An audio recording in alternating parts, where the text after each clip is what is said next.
Not many people have an action replay of their wedding day, but at Reading Register Office this afternoon, surrounded by bridesmaids, best man and friends, Stephen and Julie Hale did just that. Why? Well, they decided to get married in a bit of a rush, because they just wanted to, but had to cancel a church wedding and reception because their relatives from the north of England couldn't make it in time. So they then chose to marry here on May the 20th. They managed it, but only just, because practically everything before, during and after the ceremony that could go wrong did. There was nothing much that went particularly right apart from the wedding itself. The actual ceremony was okay. The best man was late picking me up, so I had to chase around to the estate agents to get him to give me a lift in my car up to the registry office. The registrar went round with a plate to collect the wedding rings from the best man, and everybody started opening their purses to get the change out for the collection. Like in a church. That's right, and everything else about the actual wedding itself was fine, no problems. It was the honeymoon that started going wrong. Can you tell me about the honeymoon? Yes, we hired a boat for 3 days, a little pleasure cruise up the Thames, and we broke down 3 times, almost set on fire once. So then you went to Greece for the last part? Crete.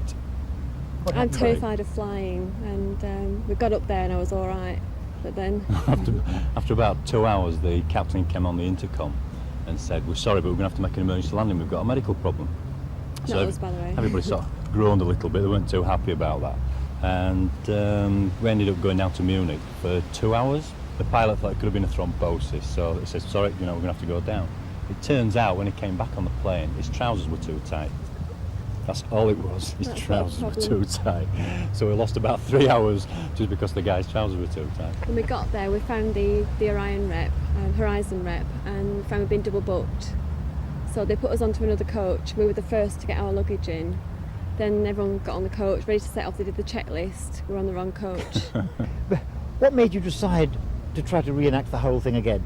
Well, we actually got none of the photographs at all from the original wedding. There was a fault at the laboratory, and just nothing turned out other than a few that friends had taken, which weren't very good. We're too far away, and although we can sort of laugh about virtually all that went off, you can't really laugh about losing your wedding photograph.